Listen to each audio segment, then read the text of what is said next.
भाइयों और बहनों, आप शून्य के महत्व को जरूर जानें। आखिर शून्य का जब आविष्कार हुआ तो क्यों हुआ? आखिर क्या कारण था कि शून्य का आविष्कार आर्यभट्ट को करना पड़ा? आखिर आर्यभट्ट के दिमाग में ऐसा क्या चल रहा था कि उन्होंने शून्य का आविष्कार किया? सोचने की बात है, समझने की बात है। आज मैं एक सज्जन के मुख से सुना कि शून्य का कोई महत्व ही नहीं। जब उसे किसी संख्या के पीछे लगा दीजिए तो कोई महत्व नहीं, और आगे लगा दीजिए तो 10 गुना बढ़ जाता है। लेकिन ऐसा क्यों? आखिर यह सोचते आप क्यों नहीं कि शून्य जब कहीं उपस्थित है तो उसका अर्थ तो जरूर होगा। यदि आपने जन्म लिया है इस धरती पर तो आपका महत्व तो कुछ होगा या नहीं? ऐसी कोई वस्तु है दुनिया में जिसका कोई महत्व नहीं है?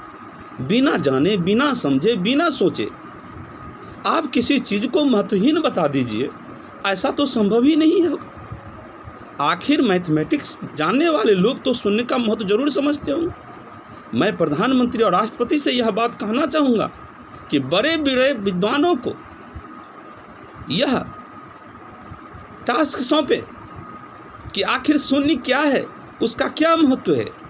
और हमारा देश इतना विकास कर चुका है, आखिर शून्य के आविष्कार के फलस्वरूप विज्ञान इतना आगे हो गया और शून्य का महत्व बड़े बड़े विद्वानों को अभी तक पता नहीं है। कहिए यह देश परमपिता परमेश्वर को कैसे खोजेगा? बताइए भाइयों, जानने का प्रयास करें। You have to know about the value of zero. आपको शून्य का महत्व जानना है। ध्यान से सुने भाइयों और बहनों कि शून्य क्या चीज़ है। शून्य ब्रह्मांड का प्रतीक है। उसी शून्य के भीतर अर्थात ब्रह्मांड के भीतर सारे ग्रह, नक्षत्र, तारे सभी हैं। आप, हम, जितने भी जीव हैं, जितनी भी ब्रह्मांड की वस्तुएं हैं, सभी उसी जीरो में आते हैं। आखिर सबको मिलाकर ही यह ब्रह्मांड पूरा होता है। उसी प्रकार सबको लेकर ही यह जीरो पूरा होता है। ब्रह्मांड का प्रतीक है जीरो। भाइयों ध्यान से सुनिए कि जब आप एक के पीछे में शून्य लगाते हैं, इसका मतलब होता है कि उसी शून्य में से एक निकला है। और जब आप उस एक को वापस नहीं करेंगे तब तक शून्य पूरा नहीं होगा। जैसे इस धरती पर एक विशाल चुंबक है और उस विशाल चुंबक का उत्तरी ध्रुव दक्षिण में और दक्षिणी ध्रुव उत्तर में रखा हुआ है, परंतु उसी दक्षिणी ध्रुव को ही उत्तरी मान लिया जाता है। ठीक उसी प्रकार जब शून्य से एक निकलता है तो शून्य एक लिखा जाता है और उसके पीछे में माइनस होना चाहिए, लेकिन उसको प्लस मान लिया जाता है। लेकिन जब तक उतना शून्य एक नहीं देंगे आप, तब तक वह पूरा नहीं होगा। यानी कि +1 है तो -1 लगाना पड़ेगा, -1 है तो +1 लगाना पड़ेगा, उसके बाद 0 होगा। उदाहरण के लिए यदि आप किसी महाजन से कर्ज लेते हैं तो वह लिख लेता है कि इतना रुपया ले गया, और जब तक आप उतना रुपया वापस नहीं करते हैं तब तक वह 0 नहीं लिखता है। अब समझिए 0 का कितना महत्व है। 0 पूर्ण है। अब कोई कहता है कि 0 कुछ नहीं है तो मुझे हंसी आती है। अभी 0 तो पूर्ण है, उसी 0 को लिखवाने के लिए आप जितना रुपये लेते हैं उतना देना पड़ता है। वैसे शून्य तो नहीं लिख देगा। शून्य का मतलब पूरा, तो कुछ कैसे नहीं हुआ? शून्य का मतलब पूर्ण हुआ, ब्रह्मांड हुआ।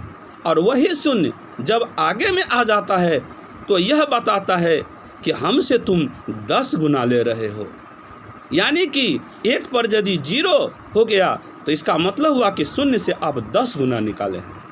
और पीछे में शून्य है, इसका मतलब है कि 1 के पीछे में यदि शून्य है तो इसका मतलब है कि शून्य से आप 1 गुना निकाले हो। अब भाइयों और बहनों, शून्य का चाहे पीछे में हो या शून्य आगे में हो, शून्य का बड़ा ही व्यापक महत्व है। आखिर आविष्कारक के दिमाग में बहुत कुछ चल रहा होगा, बहुत कुछ सोचकर शून्य का रिसर्च किया है। इसी शून्य पर विवेकानंद घंटों भाषण देते रह गए थे। यही शून्य शून्य तो बहुत कुछ है, यह पूरा ब्रह्मांड ही शून्य है। ऐसे आखिर शून्य का आविष्कार न हुआ होता तो ये साइंटिस्ट लोग चंद्रमा पर नहीं पहुँचे होते, अंतरिक्ष में नहीं पहुँचे होते। आखिर शून्य का आविष्कार होने के बाद ही तो हम सब कुछ कर पाए हैं। शून्य चाहे पीछे हो, शून्य चाहे आगे हो, शून्य का बड़ा ही महत्व है। बहुत लोग दशमलव से पहले यदि शून्य होता है उसका भी महत्व नहीं जानते हैं। कहीं कहता है कुछ नहीं हो, उसका भी बड़ा महत्व होता है। भाइयों और बहनों, जब भाग की क्रिया में जाएंगे आप तो शून्य का महत्व पता चलेगा कि क्या महत्व है। हर समय शून्य का महत्व है, चाहे वो आगे हो, चाहे वो पीछे हो, चाहे वो दशमलव से पहले हो, चाहे वो दशमलव से आगे हो। बड़े बड़े वैज्ञानिकों को, बड़े बड़े गणितज्ञों को इस बात पर ध्यान देना चाहिए कि हमारे देश के लोग, इस विश्व के लोग शून्य के बारे में समझे। आखिर तभी हम सच्चा विकास कर सकते हैं।